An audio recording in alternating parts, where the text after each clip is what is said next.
A very good morning to all of you.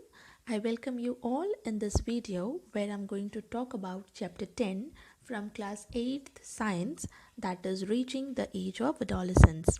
In this video, I'm going to talk about a topic from this chapter, that is endocrine system. So let's talk about endocrine system. What is this? It is a system of glands which secrete chemicals called hormones directly into the bloodstream for transport to the target organs.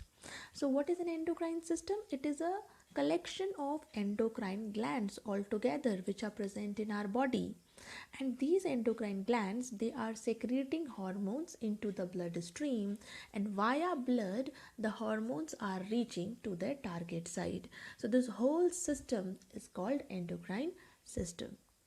Now here we need to understand what is a gland first. Let's talk about gland.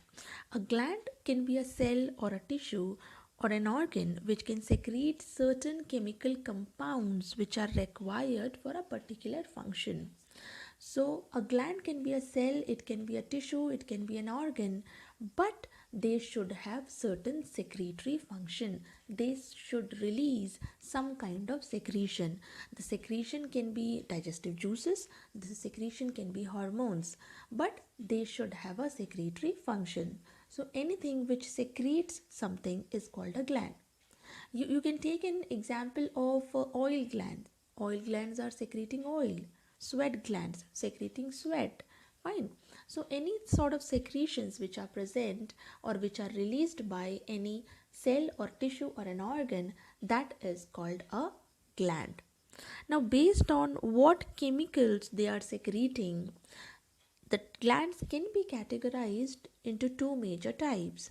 One is called exocrine gland, another is called endocrine gland.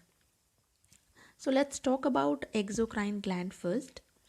Exocrine glands are the glands which have ducts and they pour their secretions into the body cavities. For example, gastric glands, salivary glands, as I told you, oil glands, sweat glands, sebaceous glands, these are all comes under the category of exocrine gland.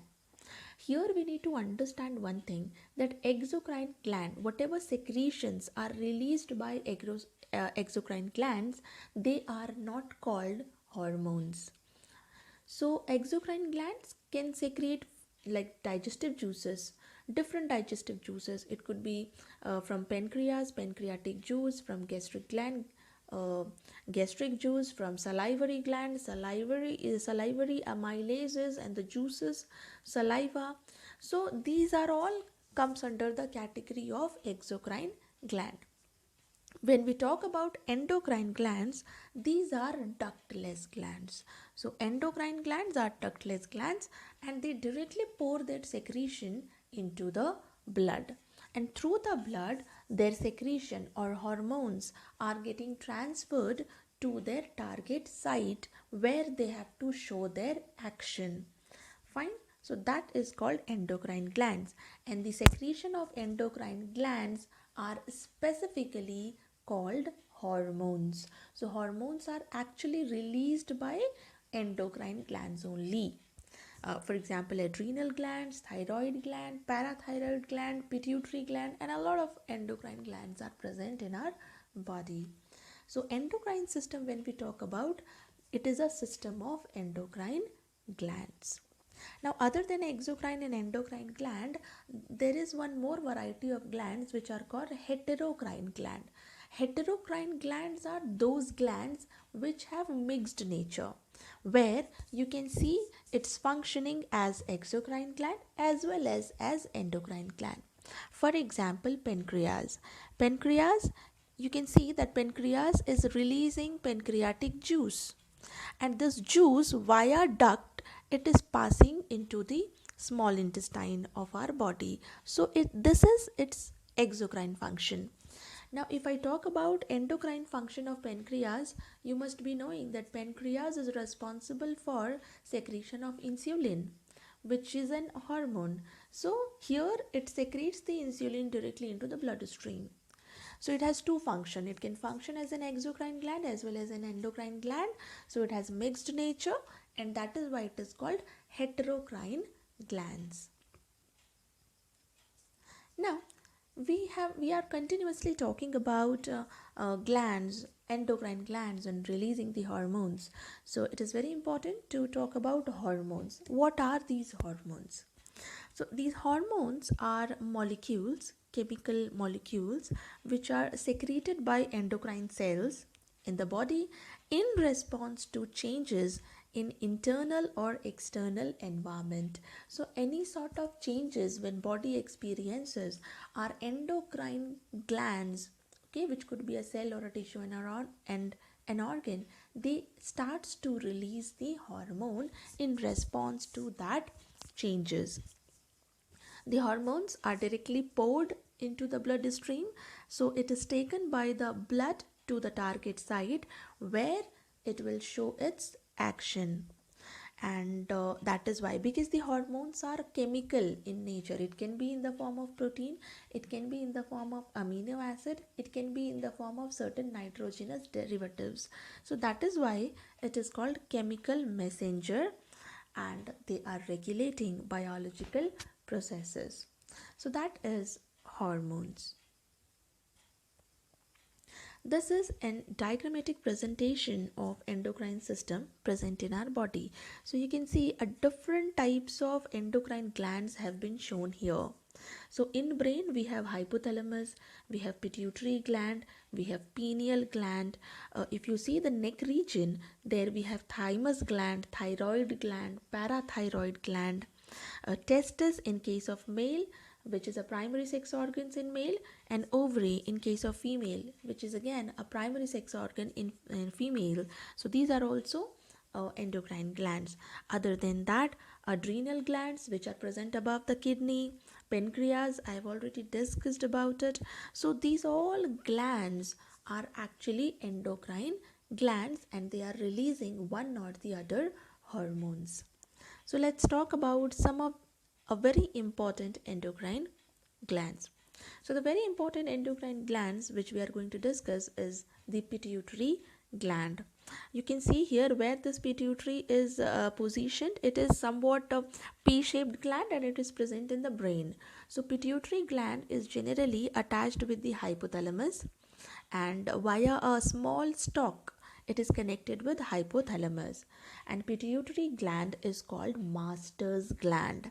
Okay, why it is called master's gland? Because this pituitary gland has a regulatory function. It can regulate all other endocrine glands present in the body. So pituitary glands, by releasing certain hormones, they regulate all other endocrine glands which are present in our body, and that is why it is called master's gland.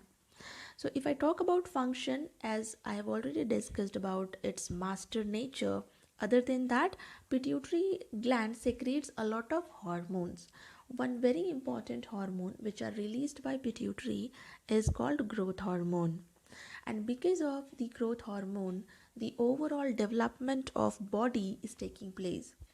Those people in which growth hormone is not getting secreted in a sufficient quantity, we show their height does not increase and they becomes dwarf, right? And in those people where growth hormone is getting secreted in more than required quantity, hyper secretion is taking place, they we can see that they become giant. Okay, so the height becomes very much. Next gland that we have is a thyroid gland. Now you can see the position of thyroid gland. It is present in the neck near the larynx region. So it surrounds front part of the larynx in the neck. That is the position of thyroid gland. And thyroid, it is also a very important gland, and a very important hormone is secreted by thyroid gland, that is called thyroxine hormone. Thyroxine hormone is required for the regulation of metabolism. So our metabolic activities are more or less depends on thyroxine hormone. Next thing that we have is adrenal gland. You can see this is a roughly triangular shaped glands which are present just above the kidney. So they are placed on the top of the kidneys, and they are secreting one very important hormone that is called adrenaline. Adrenaline is also called emergency hormone. So whenever we are there in a situation like for emergency, fight or flight reactions, right? So in those conditions, this particular hormones comes into play, and that is called adrenaline hormone. The next gland is a pancreatic gland which lies below the stomach. You can say it's a leaf like structure it consists of, and this is pancreas. Pancreas also secretes very important hormone. One such hormone is insulin. Another hormone secreted by pancreas is glucagon, and both of these hormones, glucagon and insulin, they together maintains blood sugar level. So sugar level in our blood is maintained by these two hormones.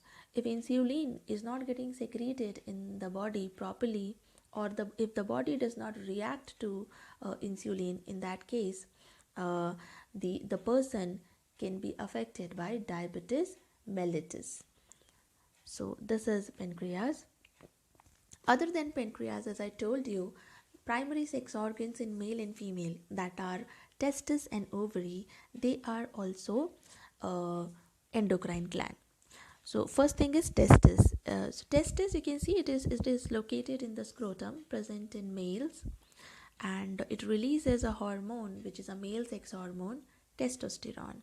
So testosterone, it has a regulatory function. It acts on the sex organs, and it helps in gamete formation. So testosterone, when starts to form inside the body of a male, then the male starts to have puberty. So for puberty, testosterone is very important.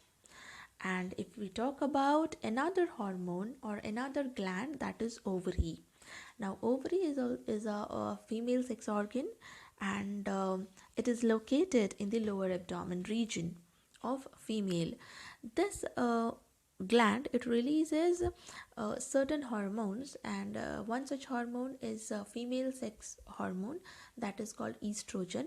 Other than estrogen, ovary also produces progesterone and relaxin.